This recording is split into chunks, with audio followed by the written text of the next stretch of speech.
Back with another one, BadNewsBrown. Now I want to speak on something I heard a little while ago regarding the origin of Gangsta Rap.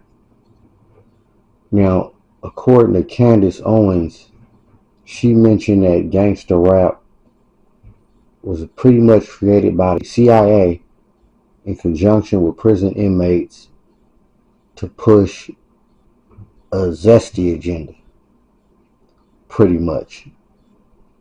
And I'm just paraphrasing. But and Ice Cube also chimed in on it as well. So let's unpack this. Well, first, I tend to disagree with her. Now, this is not to say CIA is not indirectly responsible, and they definitely capitalized off gangster rap and got ahead of it. But let's go back a little bit. Let's go back before gangster rap. Now, the first question should be, did the CIA create hip hop? I'm tend to thinking no.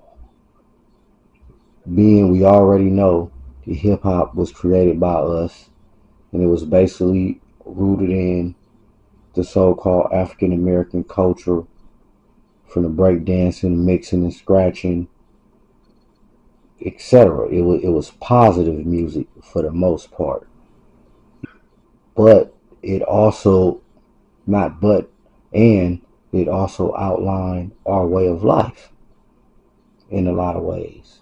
Now, around the same time, the crack era hit, and it's well documented that the CIA definitely had direct involvement in the crack epidemic.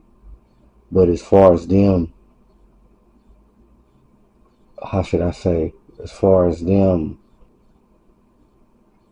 but for the most part, our music been about our lifestyle, what was going on, just like blues, R&B, since the 40s, 50s, and 60s.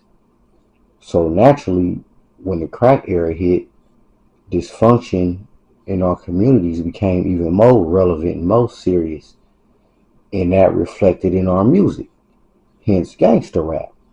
Now, again, the CIA definitely sabotaged the black America, as I'll put it. But did they sit back and say, well, we're going to hit them with crack first, then change the music frequency? I'm not so sure about that. I kind of think that gangster rap was more or less a random occurrence of us making music about our negative lifestyle, things that was going on in the community due to the drugs and violence and gangs, which was caused by the CIA, of course. But I think it was more or less kind of like, if anything, they looking at it like, oh, they starting to do this now, so let's get ahead of it, amplify it, corrupt it. So 20 years down the line, all their music will promote self-hate and sabotage and a negative lifestyle. And that's if anything. And I say this again because NWA was not the first gangster rap. Okay, they may be the first gangster rap group, maybe, but not the first artist speaking gangster about the streets. If you ask me, I tend to credit that to Ice-T. Because I remember being young, when you see Ice-T videos, it was definitely about the game, the life, high rollers. And I also want to add in, as I mentioned, Ice Cube also spoke on what Candace Owens said, and I didn't see his old interview, but he just pretty much was saying like, did nobody make me write the rhymes I wrote? And he did a lot of the writing for NWA, if you don't know. According to Cube, he pretty much was like, man, those are my own ideas from my own mind, and that was the height we was on, and that's what it was. So if that's true, then let's just say perhaps, okay, Cube wrote the rhymes, NWA blew up, the people took to it, and the music industry execs whether they was getting pressured or just for the money, decided to push that genre, gangster rap genre, more to the point to where it's damn near the only genre of rap. And it was more or less a matter of profit and not in conjunction with no whole type of CIA conspiracy. And that's definitely could be possible because, again, I also want to mention, and also this brings up again what she mentioned as far as with some, in conjunction with some prison inmates to make the whole community zesty. See, this the thing, y'all. Sex and violence always sold in America. What's the main saying? Sex, drugs, and rock and roll.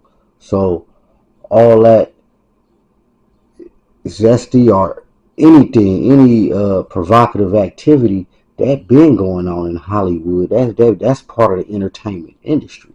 That goes far beyond rap music. That's just the music industry. Like I said, the entertainment industry. Period. Sex, drugs, rock and roll, rap. You can fill in the blanks. Sex, drugs, country music, whatever. So this is why I'm not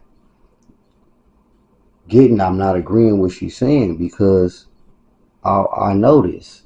Like everybody knows this been selling in America, not just with rap music. I just kind of leaning on as far as it was something we did. Of course, the people gonna like it because in America, period, sex and violence sells, gangster movies, all that. You understand? So now you got people rapping about it, singing about the hard, tough life.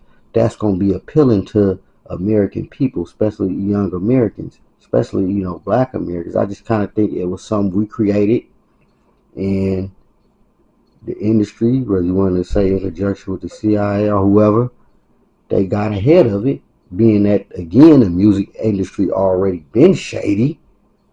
You got plenty of artists in all genres of music that tell you this.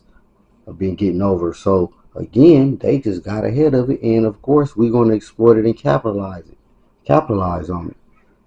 And that's what I think was happening. Now, who's not to say, like I said later on, man, if they got ahead of it, well, hell, we can push it to the degree, like I said, this is the only music, type of rap music really now that's selling that we gonna promote.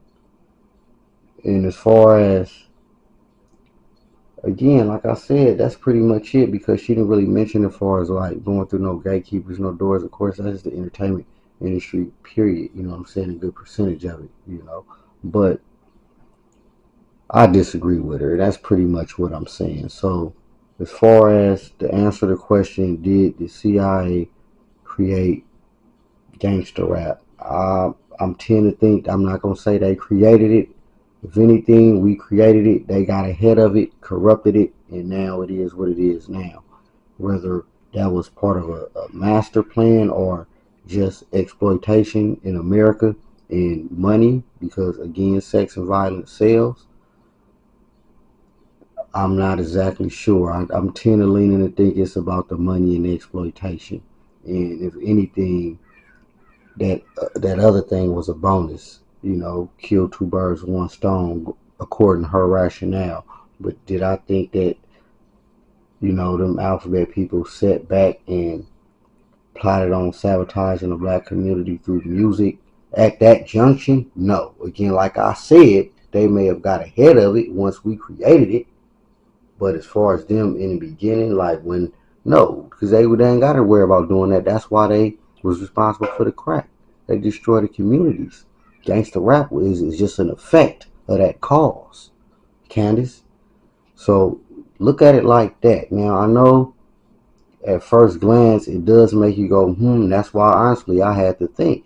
And who knows, down the line we may get some undercover information, but again, I'm not really under that impression now, unless NWA Cube is not totally honest and they was persuaded. And like I said, for the money, I'm sure at some point they were encouraged to rap like that. Just like you got a lot of rappers documented on here on YouTube said that they were being promoted or encouraged to rap a certain way. Now again, was that at the beginning? I'm not so sure.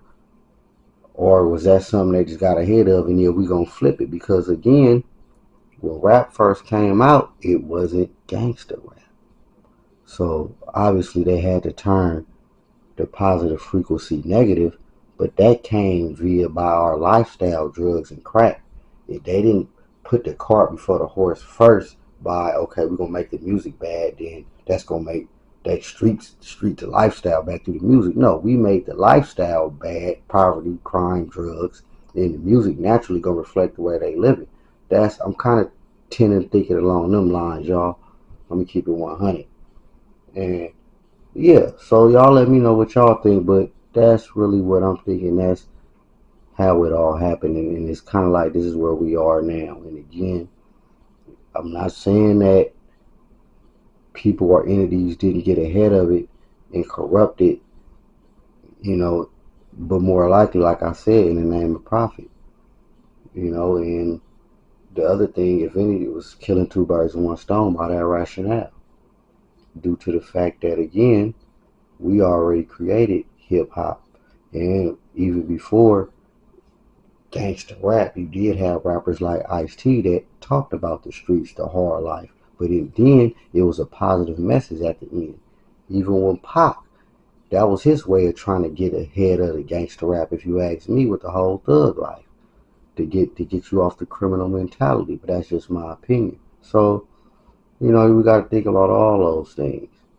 But another thing comes to mind on that Dr. Dre song, Let Me Ride. And I think I mentioned this before when he was like, no medallions, dreadlocks, or black fists. It's just that gangster glare. Now, did Dre, just randomly write that? Like or somebody say, hey man, add that bar in. So, and that can signify we're going to get off that whole self-destruction, the Malcolm X hats and the medallions. We're going to get off that and get into this more thug gangster. Now, could that be inspired by a hidden hand? But see, that would be up to Dre and all them to let us know that. And again, because just that bar, you understand, that was just kind of like yeah, we off that old, we into the new. So, I don't know, y'all. That part right there, and again, like I said, we already created hip hop, and we already had artists that would be considered gangster rap, but that genre, I believe at that time, wasn't necessarily created because rap, for the most part, wasn't negative. Like I said, you had a few artists like Ice-T and maybe one or two others that talked about the streets, but they didn't really push like the negative. Versus now, it's the opposite. The majority of rap, 95%, is negative. You understand? But what y'all think, y'all? I just kind of laid out a lot of facts. I gave a lot of directions to think. But at that last part I just mentioned, as far as that one song, that's something to think about. That'll give room to tend to think that there is some hidden hand involved to push that. And I definitely said, yeah, definitely push it. But is it in the name of profit or whatever, Or more importantly, to answer her question, was it like that in the beginning, created from the jump, as opposed to them getting ahead of it? I tend to think they got ahead of it because if we say they created it from the jump, again, gangster rap didn't come off the bat. That developed. You understand? And again, like I said, you sabotage the lifestyle, you ain't gotta sabotage the music. But give y'all something to think about, man. BadNewsBrown breaking it down. Oh, and just one other thing to take you further down the rabbit hole, check out Professor Griff's Is Bigger Than Hip Hop. It gets deep.